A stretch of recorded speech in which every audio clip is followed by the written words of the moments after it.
Hi, Nancy from Reset Equine here, and today I want to have a talk to you about these exercises that I generally prescribe to most of my clients.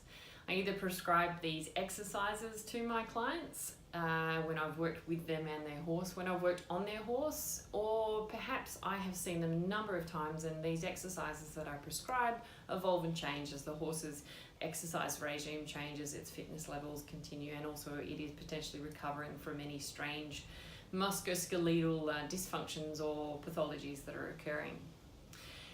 Now, the question I have been asked often lately by numerous clients is, why do we do these exercises and what is the point of doing them?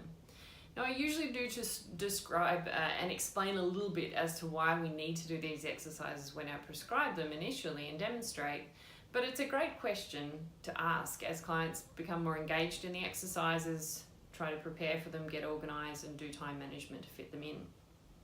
So that's what I'm going to talk to you about over this next video, and I think it's probably going to break into a series of videos because it's quite a decent amount of content, but it's very relevant to everything that we do with our horses, why we prepare them, what we're expecting of them in fitness, how we're managing them, and how we're preparing them for the performance that we undertake with them, either as a ridden horse or a non-ridden horse. And in many cases, most particularly ridden horses with many of the situations I encounter. So what are they called?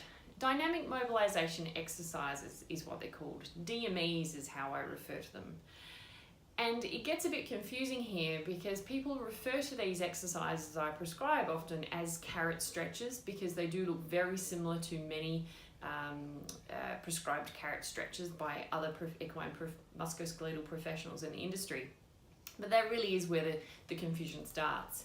And the confusion continues because as we know more about performance management and athlete management and scientific research progresses, we've come to understand that stretches aren't really that useful. They're not useful in preparing, priming, or maintaining a healthy musculoskeletal structure, and they're not really that useful in generally assisting the rehabilitation and the recovery of a musculoskeletal dysfunction. Also, on top of that, it's very hard to appropriately and correctly stretch a large flight animal, which is your horse. They are strong, they are very powerful, they are very heavy, and they're also not that keen on loss of self-control for a prolonged period of time, which is generally a correct stretch mechanism. It has to occur over a period of time. So these exercises, they aren't stretches. No, they're not. And even though it looks like the horse is stretching towards a target, they're not actually stretches. They're actually mobilization exercises, and they take the specific segments of the spinal column and the associated structures that communicate from your horse's limbs that are loading on the ground to the spine, then to the brain, and then back again. Why do we need to do them? So again, it comes back to that science that we talked about earlier. We understand that stretches aren't that useful anymore, but the science has proven that these are very relevant and useful. We have realized through many research projects over the years that the horse's spine not only is obviously not designed to have a weight directly down on the dorsal top of the spine, but it's actually very fundamentally quite weak and poorly protected from this kind of mechanism of pressure and action. So, okay, what about exercise? Most of us are doing mobility, movement, moving, physical exercises when we're working with our horses that might put them under pressure on the spine. But isn't that enough? You know, I exercise my horse, you exercise your horses. Correct, this is actually really good, and you do need to prepare your equine athletes, for any ridden performance activities that they might be undertaking, particularly if you're carrying a load and for when placing direct or non-direct pressure on the spine.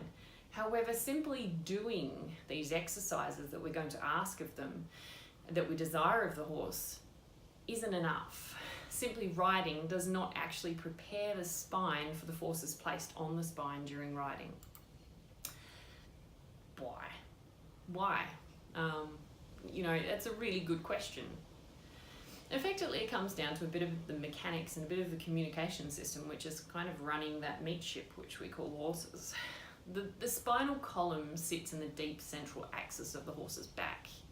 Now, connecting each of these vertebrae that segment the spine and allow movement, suspension, and capacity to travel is a number of muscles and sheets and bands of connective tissues, and they're deep, stabilizing muscles.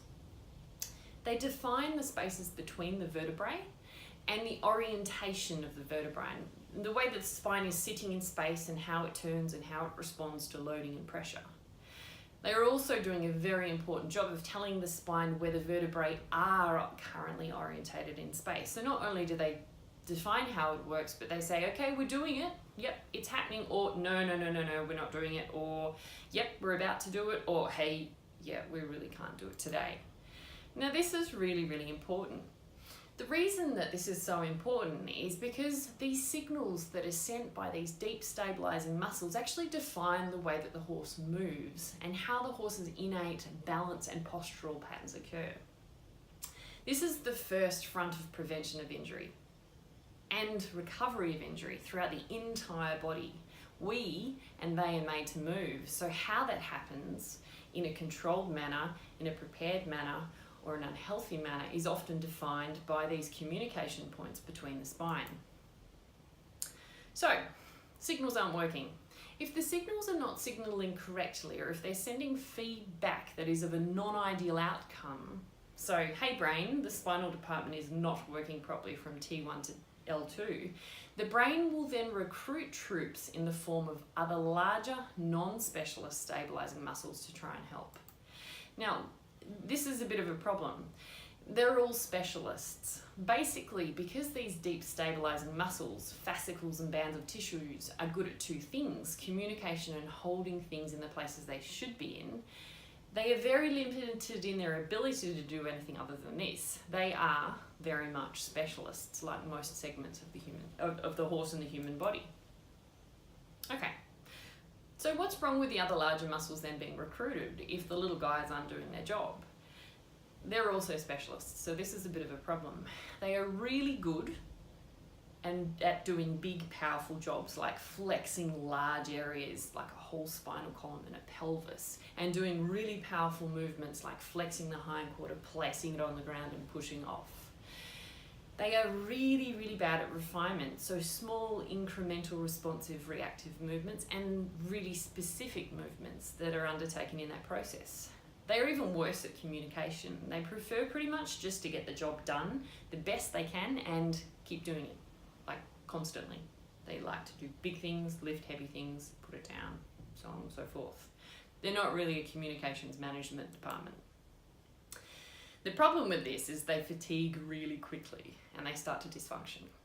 This causes hyperreactive tissue, so spasm that we know of, increased tonicity of the tissue density, so it becomes dense, hard, non-flexible, often known as muscle knots and muscle lesions.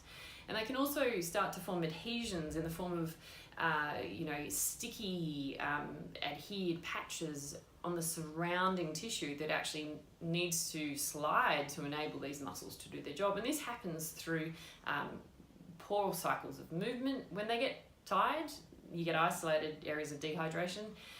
This just feeds that cycle of dysfunctionality. They get really tired, and eventually after a prolonged period of time of them trying to do their job plus the jobs that they're not supposed to be doing, like humans, they burn out and they actually start to shut down.